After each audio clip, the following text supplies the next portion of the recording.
President Donald Trump of the United States, U.S. has announced plans to meet one-on-one with the President of China, Xi Jinping at Asia-Pacific Economic Cooperation, APEC meeting coming this November in South Korea, and according to President Trump, he had a phone call with President Xi to also pay a state visit to China early next year to discuss and find a possible solution to end Russia-Ukraine war, and the U.S. issue with the Chinese-owned social networking company, TikTok, that may face complete ban in the United States if agreement is not reached on December 16, 2025. That aside, the United States government is currently being considered as a pseudo-practitioner of free trade and free speech, and freedom of association. Some observers accused U.S. government of monopoly in the technology industry, that it wants to remain superior in the social networking business. Hence the U.S. government is demanding to own and control TikTok, trying to use all manners of manipulative and deceptive ways to force ByteDance to sell TikTok to Oracle and Silver Lake, among others, because of China government alleged control of TikTok algorithm and also allegedly having access to the data of US users. Interesting as it may be,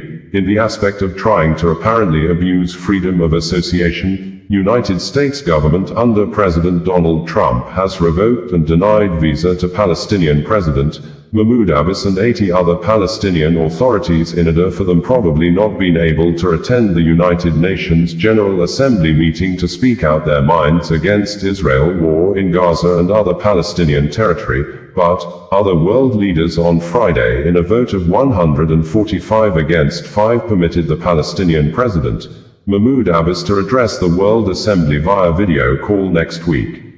China, as one of the biggest economies in the world, has been on loggerhead with its major trade rival, the United States, since 2018 during the first tenure of President Donald Trump, and its loggerhead with US has probably made China to maintain a strategic, pro-Russian position on the war in Ukraine, publicly claiming neutrality while allegedly providing essential economic and diplomatic support to Moscow.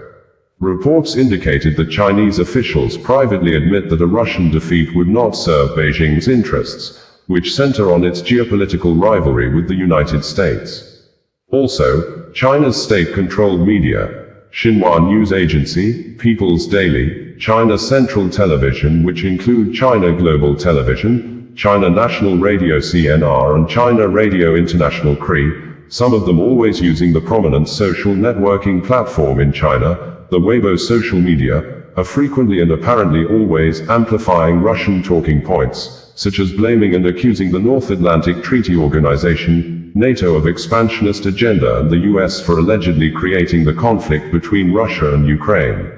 On TikTok, as of September 2025, TikTok continues to operate in the US while its owner, ByteDance, negotiates a deal with American buyers to avoid a ban. The social networking app, which has since become one of the most used social media platforms in the world due to its favorable algorithm that challenged older existing social media platforms for low distribution of users' contents. It may be true that there are certain things people do to others, they may not take the same from anyone. This assertion appeared to have come into play in the current administration of Nigeria President Bola Ahmed Tinubu, who in the era of President Goodluck Ebele Jonathan apparently used spin logic to always make false statements, incite the public against the government, destroy the reputation and personality of the then President Goodluck Ebele Jonathan. As you may know, spin logic in communication is a public relations campaign strategy that uses deliberate biased or misleading interpretations of events and information to influence public perception. In one of the viral videos between 2012 and 2014 in the history of politics in Nigeria, President Bola Ahmed Tinubu, who was then a chieftain of the defunct Action Congress of Nigeria, ACN, and later All Progressives Congress, APC, allegedly told a gathering of thousands of people that the then President Goodluck Ebele Jonathan said Nigeria citizens should face death or starve to death, directly or indirectly saying that the then President Jonathan did not care about the well-being of his people. Till date, Tinubu has not shown any evidence to back up his claim that the people are hungry. President Jonathan said they should face death, and in some occasions, Tinubu called on the police not to attack protesters. Specifically, on November 29, 2013, Tinubu tweeted via Twitter, now X social media platform, that police do not attack protesters, your children are involved, your lives are involved, your children's future lie here, and urged millions of Nigerians to protest peacefully against the Jonathan-led government. And in one of the protests, Occupy Niger, allegedly sponsored by Bola, Ahmed Tinubu, according to Reno Omokri, who was then a media spokesperson to Jonathan, the then President Jonathan's photo was placed on a coffin as a dead man, and the coffin was labeled RIP, meaning rest in peace. Also, in February 2011, as reported by Nigeria media,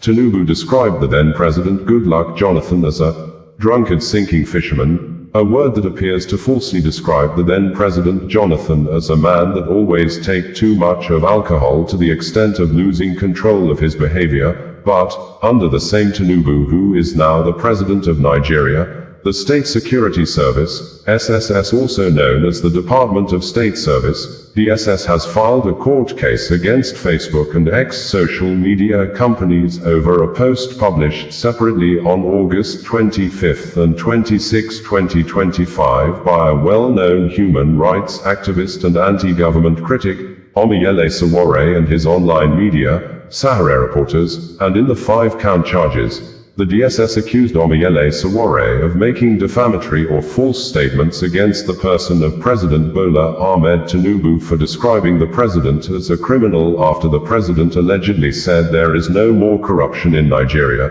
In the legal battle, Olumuyiwa Sowore has also gone to court to stop Facebook, X social media from deleting his posts, and sued the DSS for unconstitutional media censorship. The DSS in the suit marked FHC, ABJ, CR, as people of Nepal in South Asia country took to the streets in an unprecedented manner to protest an end to corruption and bad leadership in the country during the week after a short-lived ban on social media by the Nepalese government. Nigeria's secret police, known as Department of State Security Services, DSS, appeared to have doubled efforts apparently to avert the unpleasant Nepal situation in the West Africa country, a situation where some politicians in the South Asia country tasted the bitter side of their citizens like never before. The DSS has appeared to be on the neck of X social media management to ensure the deletion of a post tweeted by the founder of Sowore Reporters News Media and a well-known anti-government critic, Olumuyiwa Sowore, that allegedly described the Nigeria president, Bola Ahmed Tinubu, as a criminal, a statement Sowore made in reaction to the words of President Bola Ahmed Tinubu over corruption in Nigeria while the president was on official visit in Brazil. The DSS said Sowore misrepresented the president's statement, and as such, the supporters of the president are not happy over it. Hence, the security service demanded a retracted publication from Olumuyiwa Sowore, but, in a swift reaction, Olumuyiwa declined and accused the DSS of always acting illegally. In a letter written during the week and addressed to the Director General of the Department of State Services, Olumuyiwa said, "I acknowledge receipt of your letter, which you stealthily dumped with a security guard at the office of my attorneys in Abuja, addressed to Abubakar Marshall. I find your horrendous attempt at holding an unwarranted brief for the president not only insidious but fundamentally defective, flawed in principle, and absolutely unlawful. The State Security Service was not created as a security institution. The SSS, now self-styled as the DSS, began as the Department, Special Branch, an office established in 1948 and initially located in the Office of the Inspector General of Police. It was later renamed the National Security Organization, NSO, but on June 5, 1986, the federal military government issued Decree No. 19, dissolving the NSO and unbundling it into 3 entities: the SSS for domestic intelligence, the NIA for external intelligence and counterintelligence, and the DIA for military-related intelligence. While the NIA and DIA largely kept faith with their mandates, the SSS under successive Director Generals has consistently acted bullishly, illegally, and unlawfully, serving as a ready tool of oppression for dictatorial regimes bent on breaking rules and repressing the rights of the Nigerian people. Thus, it is no surprise that you have once again resumed repressive hostility against me. In 1993, while I was student union president at the University of Lagos, policemen abducted me from the university gate during a peaceful pro-democracy protest. I was taken to your Lagos office after being driven around with my head tucked under a seat. From Awolowo Way in Ikoyi, I was detained unlawfully for weeks at the notorious Inter-Center near Ikoyi Cemetery. It took several days of lecture boycotts to force your hand to release me without charges. Again, in January and June, Deputy Commissioner of Police, DCP Olumuyiwa Adejobi, has officially announced the appointment of Chief Superintendent of Police, CSP Benjamin Hundeyin, as the new Public Relations Officer of the Nigeria Police Force. After him, the former police force spokesperson was promoted, reassigned and redeployed to Delta State as the Deputy Commissioner of Police in charge of operations, a sensitive position that has generated massive reactions from members of the public, especially those who widely believed that DCP Olumuyiwa used his office as force spokesperson to suppress freedom of speech by arresting and detaining people on grounds of alleged cyber-talking and violence instigation against the Nigeria police force, while many accused him of abandoning the main security challenges affecting Nigeria, and created more time for himself to be reading through comment sections on social media to harass innocent young Nigerians over mere comments, and the new posting may offer DCP Olumuyiwa the opportunity to always lead a team of combat joint security squads to battlefields where he may have direct contact with some of the deadly and well-armed gunmen in the South and Southeast geopolitical zones.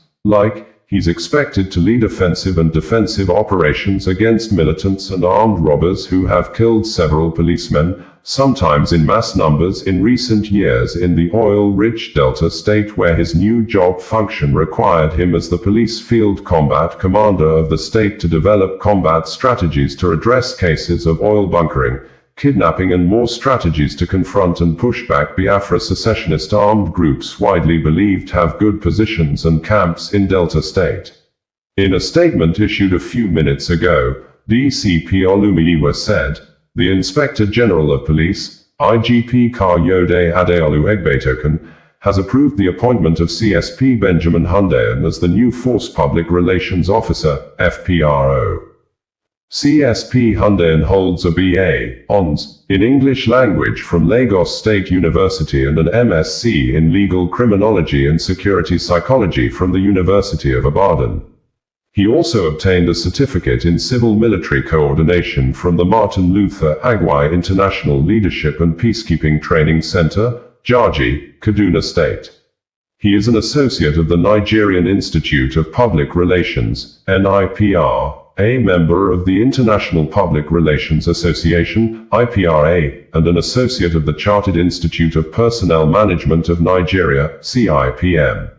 A seasoned communicator, CSP Hundeyin previously served as the Police Public Relations Officer at Zone 2 Command Headquarters, Anikan, Lagos, was part of the Nigerian contingent to the United Nations Peacekeeping Mission in Darfur, Sudan, UNAMID, in 2020, and served as the Administration Officer at the Force Public Relations Department, Force Headquarters, Abuja.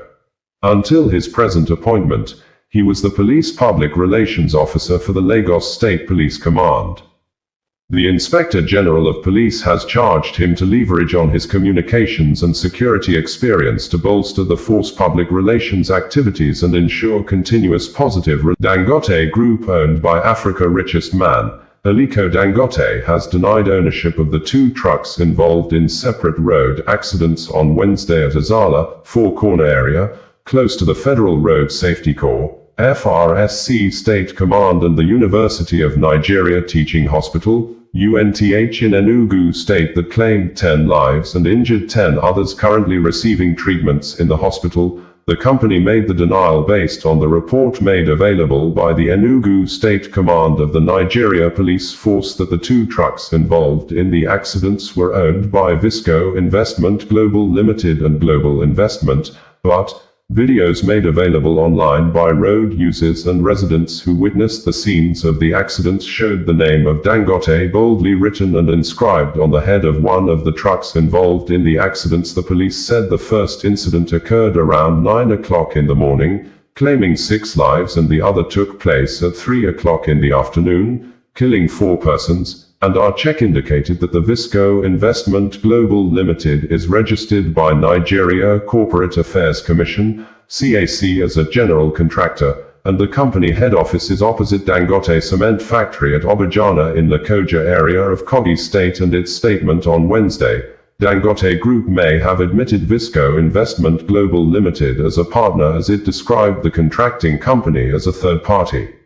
The Enugu State Police Command in a press release on Wednesday said the command regrets to inform the public of 2 separate but tragic fatal road accidents that occurred today, the 3rd of September 2025, along the Azala, 4-corner axis of the dual carriage Enugu-Port Harcourt Expressway. The crashes claimed 10 lives and left 10 others hospitalized. The first incident, a multiple vehicle crash, happened at about 9 a.m. on the Enugu inward-bound lane. A Howo truck, inscribed Visco Investment Global and laden with bags of white cement, was en route Abuja from Abia State, when it collided with a Toyota Corolla car that was attempting to overtake another truck on the same route. A Photon bus and a Daihatsu Hijet minibus, both driving one way, were also caught in the collision. Sadly, the truck head and the Toyota Corolla car went up in flames, with 5 occupants of the car burning to death. A passenger in the minibus was equally confirmed dead by the attending medical doctor. Similarly, at about 3 p.m. on the same road, another fatal crash occurred. This time, it involved a Sino truck belonging to Global Investment and a tricycle. The truck, laden with cement and driving one way from Gariki Enugu to Nenwe in Ananri local government area, on the same Enugu inward-bound lane, rammed into the tricycle, leading to the death of its 4 occupants. They were rushed to the hospital but later confirmed dead. 10 other persons, injured in the separate crashes, are currently receiving medical attention. The Commissioner of Police, Enugu State Command, CP Maman Bitrus-Giwa, while mourning the tragic loss of lives and commiserating with the families of the deceased, has directed the State Motor Traffic Department to carry out a diligent investigation into the circumstances surrounding the accidents.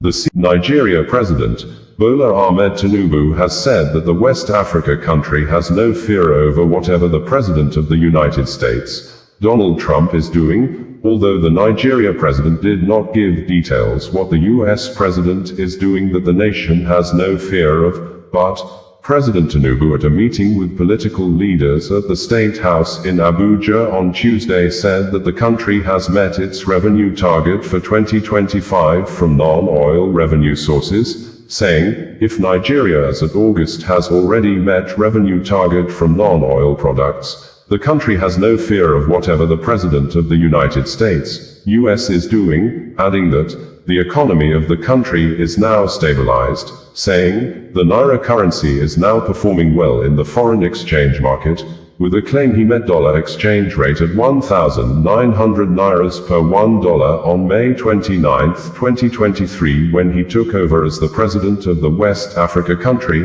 praising himself that he has worked hard to reduce the foreign exchange rate from 1,900 Nairas to 1,450 Nairas per $1, a claim we fact-checked to be very incorrect. We observed that President Bola Tinubu on May 29, 2023 met foreign exchange rate at 461 Nairas per $1. On the day of his inauguration, President Bola Ahmed Tinubu issued a policy statement directing the Central Bank of Nigeria to ensure a unified exchange rate, a policy statement that made the exchange rate to increase from 461 Nairas to 853 Nairas per $1 at the end of 2023. After the President, Bola Ahmed Tinubu officially pegged and increased the foreign exchange rate from 461 Nairas to 750 Nairas per $1 in his 2024 budget, which made cost of foodstuffs and other cost of living in the country to increase more than 200%, and while presenting the 2025 budget, President Bola Ahmed Tinubu pegged and increased the foreign exchange rate from 750 nairas to 1,500 nairas per $1.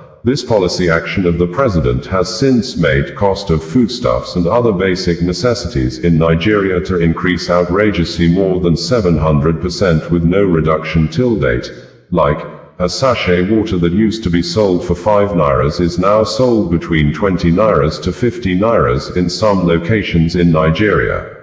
Details of some of President Bola Ahmed Tinubu's statements as presented by the presidential spokesperson, Bayo Onanuga, reads verbatim below. President Bola Ahmed Tinubu said on Tuesday in Abuja that the revenue target for 2025 was achieved in August, following economic reforms focused on stimulating the non-oil sector. He said that the bulk of the revenue came from the non-oil sector. The president assured Nigerians that the renewed hope agenda is firmly anchored on building critical infrastructure, improving health facilities, ensuring food sovereignty, and providing security. He spoke at a meeting at the presidential villa with the founding members of the defunct Congress for Progressive Change and the Buhari organization, led by well-known human rights activist and a humanitarian. Martins Vincentots aka Very Darkman has apparently threatened the media, especially those he referred to as bloggers, not to use his video contents on their page, and if they do, he would report the video to the management of social media platforms like YouTube, Facebook, TikTok, among other online platforms. The video or videos were published and ensured the video or videos are brought down or removed. He stated this on Tuesday noon in a 9-minute video wherein he accused the media, especially those he referred to as bloggers, of not joining hands with him and others to launch massive campaign and awareness when Ruth Otterbor was alive, the sister of the Big Brother Nigeria Season 7 winner, Ejuma Otterbor aka Fina, who allegedly needed more attention and care from Dangote Group of company owned by Africa's richest man, Aliko Dangote, whose truck hit Ruth Otterbor few days after the accident. Victim Ruth Otterbor rounded off her examinations as a final year student of Federal Polytechnic in Auchi, but, according to Very Darkman, soon after the death of the accident victim was announced on Sunday, bloggers started publishing the news stories massively. Continuing, Very Darkman accused Fina of being a greedy person, saying, Fina wrote a demand list of 1 billion naira to Dangote even when she has not visited her sister in the hospital to know the true picture of her condition. In a swift reaction, a well-known sex educator who uses raw words to pass across her teachings, Iziagbe Ogbede aka Ekia Queen, condemned the act of Very Darkman, saying it was the alleged greed of Fina that killed her sister, with Ekia Queen accusing Very Darkman of being a liar who is trying to cause more pains to the bereaved Fina even when he knows her sister just died less than 48 hours ago. Earlier before today, when the accident victim, Ruth Otterbor, was still alive, Very Darkman published a video narrating how Fina allegedly betrayed him when Dangote Group invited her for possible settlement after Very Darkman and many others in the society took to their social media page to campaign and protest over the Dangote truck accident, reportedly leading to immediate amputation of the 2 legs of the female victim, Ruth Otterbor. Very Darkman said, when Fina got the attention of Dangote Group, Fina sent a message to him that the Dangote Group requested that they don't want him, Very Darkman, in the discussion. An action Very Darkman considered to be that Fina was the one that betrayed him, apparently because of money. It is yet to be ascertained if truly the Dangote Group rejected Very Darkman in the discussion, but, if the claim is confirmed to be true, we believe the Dangote Group may have rejected Very Darkman because Very Darkman apparently insulted the person and the personality of Aliko Dangote, the founder of the Dangote Group, while he was protesting over the accident. In the 9-minute video on Tuesday, Very Darkman withdrew his earlier statement and a threat he had issued, that, if anything happened to Fina's sister, he would travel to Auchi and ensure Dangote operations were shut down in Auchi. He said on Tuesday that he would no longer travel to Auchi because of Fina's sister, adding that, if Dangote truck hit another person, he would do what he had earlier said. He said he decided not to travel to out. Solomon Ehijia Tor Arase may be the true definition of the popular saying that, police is your friend, if only you are a good character police officer. The former Inspector General of Police, Solomon Ehijia Tor Arase, apparently validated the aforesaid statement to be true when his death was announced on Sunday, August 31, 2025. The death sparked uncommon good words of condolences from many Nigerians. Unlike before, millions of Nigerians make negative comments against dead top government officials, but in the case of Arase, millions of Nigerians took to their social media pages and comment sections to say good things about the IGP that policed the Nigeria states between April 2015 and June 2016. Even human rights activists that always talk negative about the Nigeria police force, like Barrister Adiyanju Deji, was among the earliest mourners on Sunday to be at the residence of the late IGP to pay a condolence visit with a tribute,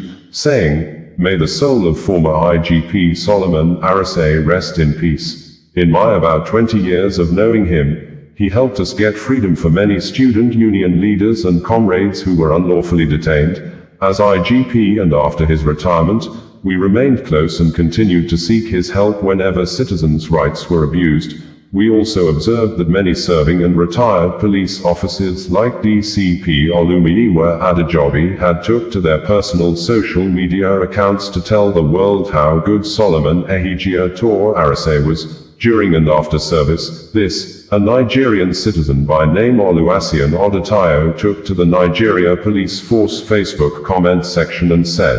"Hope the current IGP and all other AIGPs and DIGPs and all Nigeria Police Force officers are online and reading comments. Hopefully we would get something like this to be written for them too when their own time comes." President Bola Tinubu, in a statement signed by the presidential spokesperson, Bayo Onanuga, condoled with the Nigeria Police Force, NPF, over Solomon Ehijia Tor Arase, CFR, the 18th Indigenous Inspector General of Police, IGP, who died on Sunday at 69. President Tinubu commiserates with the family, friends and associates of the highly resourceful officer. Arase's reforms as IGP and later as chairman of the Police Service Commission brought lasting changes to the force. The President acknowledges the dedication of the former IGP to enhancing security in the country, through initiatives such as the Intelligence Response Team, the Complaint Response Unit, and safer highway patrols. Reflecting on Arase's laudable service to the country, President Tinubu remarks, Arase served the police force meritoriously from 1981 to 2016. During his career, he led tactical, operational, and intelligence units, including United Nations peacekeeping in Namibia, the Commissioner of Police in Akwa Ibom, and the Principal Staff Officer to 3 IGPs. He was Assistant Inspector General of Police in charge of Force Intelligence Bureau, FIB, and Deputy Inspector General of Police, Force Criminal Investigation Department. After retirement, he continued to serve. Management of Dangote Group says they are saddened over the death of Ruth Ottobo, the sister of Big Brother Niger Season 7 winner, Ijoma Ottobo aka Fina, saying, they had concluded all arrangements and made all necessary efforts to fly the accident victim abroad for the continuation of her medical treatment, but the company was waiting for her doctors to certify her fit for air travel. The company owned by Aliko Dangote, the Africa richest man according to Forbes, made the statement in a press release issued few minutes ago after the death of the new graduate from Federal Polytechnic in Auchi was announced by her family through their lawyer, Barrister Justice Shegun Ojino of Echo Solicitors and Advocates, saying, the graduate, who was knocked down alongside her motorcycle rider by a truck owned by Dangote Group in Auchi community earlier this month, passed on exactly 6:30 hours on Sunday. According to Dangote Group, we are deeply saddened by the passing of Ruth Ottobo, who was injured in the recent road incident involving one of our trucks in Auchi, Edo State. On behalf of the entire Dangote Group, we extend our heartfelt condolences to her family, friends, and loved ones at this difficult time. Since the accident, our officials and insurance partners have been by her side, covering all financial and medical costs and supporting her family. Arrangements had been made for her to be flown to India for advanced treatment, pending medical clearance from her doctors. Sadly, despite these efforts and Ruth's brave fight to live, we lost her today. At Dangote Group, safety, accountability, and compassion remain at the core of our operations. We remain committed to strengthening our safety systems and supporting those affected in moments of tragedy. May God grant her mercy and eternal rest. While announcing the death of the accident victim, Ruth Otterbohr, who has been trending on social media space since the accident occurred, the family lawyer said, "We remain solicitors to Ruth Otterbohr, Josephine Otterbohr, whose moniker is Fina, and the Otterbohr family, and have their instruction to inform the public of this. With a heavy heart, the family regrets to announce the passing on to glory of their daughter, sister, mother on this 31 day of August, 2025 at about 6:30 hours. The family is presently grieving and will appreciate to be given a private moment to mourn the departed. The funeral arrangement will be communicated to the public in due course." Ruth's death comes just weeks after a tragic accident on August 13, 2025, near Auchi Polytechnic in Edo State, where she was struck by a truck owned by the Dangote Group. It was gathered that the accident occurred barely 6 days after Ruth celebrated of her becoming a graduate from Auchi Polytechnic, while thereafter waiting for the academic certificate to be awarded to her in order to become a graduate of the institution of higher learning. The certificate may now be awarded to her posthumously. The sudden loss has left the Otterbohr family and fans in deep mourning, with many expressing condolences for the reality star and her loved ones, while some have different views over the events that unfolded between Fina and Veridakman over the matter. The lady, who is a mother of 2 children, underwent a leg amputation after being hit. Men of the Nigeria police force in Anambra State have arrested a soldier with the Nigerian army, Dominic Orras, for alleged kidnapping in the state. According to Anambra State Police Command, the suspect confessed he deserted from the Nigerian army or absconded from military duties since November 2024, adding, 4 suspected members of the Biafra secessionist armed group have been shot dead in a joint operation with the operatives of Agonichemba local vigilante group that lasted over 15 hours at our community in the Arumba North local government area of Anambra State. According to the spokesperson of the Anambra State Police Command, SP Tochukwu Akenga, in a sustained effort to rid Anambra State of criminal elements, police operatives attached to the Rapid Response Squad or KUZU, in collaboration with the Anambra State Vigilante Group, AVG, Agonichemba, acting on credible intelligence, stormed a secessionist terrorist camp at our Arumba North local government area of Anambra State in the early hours of the 21st of August 2025. During the well-coordinated operation that lasted for more than 15 hours, the operatives successfully dislodged the insurgents, rescued a victim who had earlier been kidnapped and held hostage in the camp.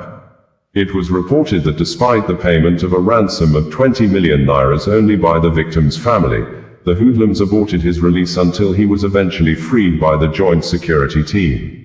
In the fierce gun battle that ensued, 4 of the criminal elements were neutralized. Exhibits recovered at the camp include 2 pump-action guns, 1 fabricated AK-47 rifle, 1 K2 assault rifle, 1 locally made hunter gun, 1 radio transmission box, 3 locally made improvised explosive devices, IEDs, 2 empty gas cylinders,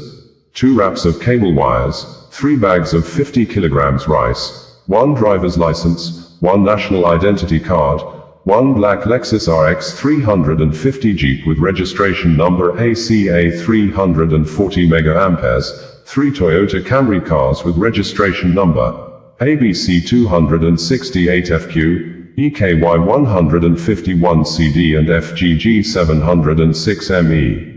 Also recovered a 1 black Toyota Camry car, 5 mobile phones, Infinix X6716B, Techno Spark KL4 and 3 analog phones, sleeping materials, 1 desert boot, 1 big cooler, and a roll of tarpaulin. The Commissioner of Police, CP Ikyoe Oratugu, while assuring Hudi Anambra that the command remains resolute in its commitment to ensuring safety and security, has assured that extensive operations are ongoing in the area to track down and arrest other fleeing suspects as well as destroy other criminal camps in the state. Further developments would be communicated in due course. SP Tochukwu Akenga, Police Public Relations Officer, Anambra State Police Command stated this in a press release on the 29th of August 2025. In a separate press release issued earlier on Tuesday, Tochukwu said, the Anambra State Police Command, in a swift operation on the 27th of August 2025, arrested 5 suspected members of a notorious armed robbery and kidnapping. Nigerian Railway Corporation, NRC, says it has directed the third-party ticketing company to refund the money paid by all 583 passengers on board the Abuja-Kaduna train that derailed at Asham community in Kaduna State on Tuesday, saying, although no death casualty was recorded, but 4 out of the 7 persons that sustained injuries were serious, while 2 of them were discharged immediately at the hospital. NRC, in a statement on Tuesday, said, following the derailment of the Kaduna-bound Abuja-Kaduna train service earlier today at Asham, Kaduna State, the Nigerian Railway Corporation, NRC, wishes to provide an update on the situation. A total of 618 persons comprising 583 passengers, 15 NRC crew members, 1 medical personnel, 8 cleaners, and 11 catering staff were successfully evacuated from the train. Out of this number, 7 passengers sustained varying degrees of injury and were immediately transported by ambulances to hospital facilities by medical personnel mobilized to the site. The remaining passengers were conveyed safely back to Idu and Kubwa stations aboard a rescue train dispatched from Idu for that purpose. All have since returned safely to their destinations. In line with our commitment to passenger welfare, our third-party ticketing company has been directed to immediately issue refunds to all passengers on board the affected service. Furthermore, the process of investigation into the incident has commenced, under the supervision of relevant authorities and the Federal Ministry of Transportation. Meanwhile, all Abuja-Kaduna train services, AKTS, have been temporarily suspended, pending recovery of the site, further clearance, and official announcement of service resumption. We sincerely regret the inconvenience caused and thank our esteemed passengers and the general public for their understanding, the Nigerian Railway Corporation, NRC, stated in a press release signed by its Managing Director, Kayode Opefa. NRC had earlier in a statement on Tuesday said that the train derailed around 11 a.m. at Asham community in Kaduna State. Videos made available online by victims of the train accident indicated that some of the train coaches overturned as passengers and crew members on board stood at the hilling part of the bush waiting for rescue. Close observers said that the latest train accident adds to the troubled history of the Kaduna-Abuja rail line, which has experienced several incidents in recent years, including the deadly bandits attack in March 2022 that led to the killing of some of the passengers on board the train, with many of them also kidnapped and held hostage for months till ransom was paid.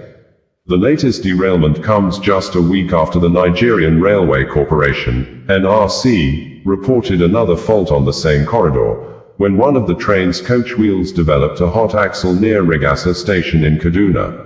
The NRC explained that the fault, caused by excessive heat, was quickly managed and the train was returned safely to Kaduna. In a statement issued on August 21, 2025, the NRC had said, the Nigerian Railway Corporation has confirmed that one of the coaches wheel on the Abuja-Kaduna train service, AKT, apparently angered by the continuous mass killings in Imo State. The Commissioner of Police, Aboki Danjuma, has personally led a squad of joint security team to forests in a Kigwe area of the state, in search of the leaders and members of the Biafra Liberation Army that comprises of Black Marine, often operating between Nigeria and Cameroon borders, Biafra resistance fighters always operating within the southeast states, especially coordinating attacks against Nigeria security infrastructures within the connecting forests between Akigwe and Imo,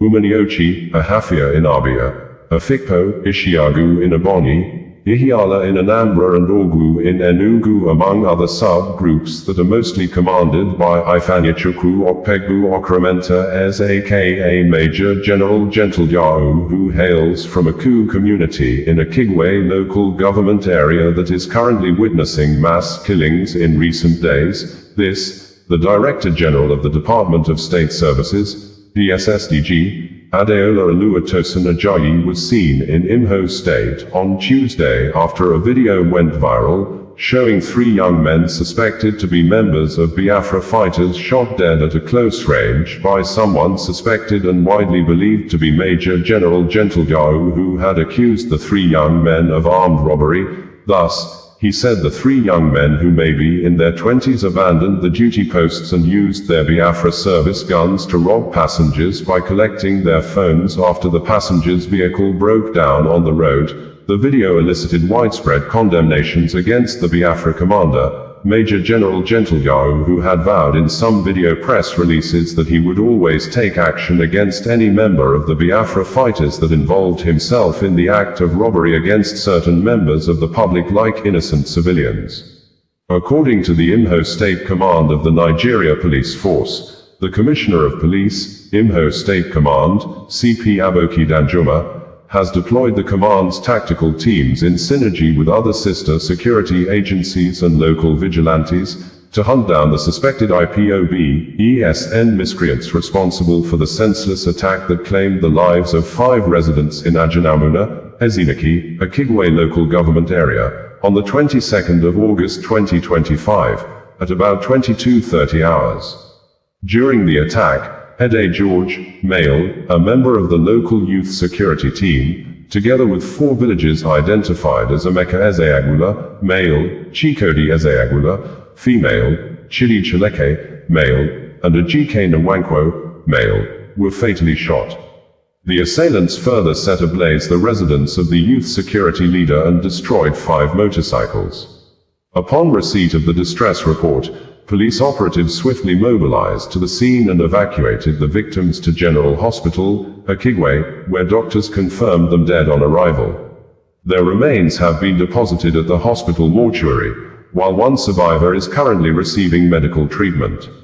The Commissioner of Police, CP Aboki Danjuma, who is personally leading an intense operation in Akigwe alongside other security agencies, condemned the heinous act and assured that no stone will be left unturned in bringing the perpetrators to justice. Sowore, bringing you the news in a more digital way.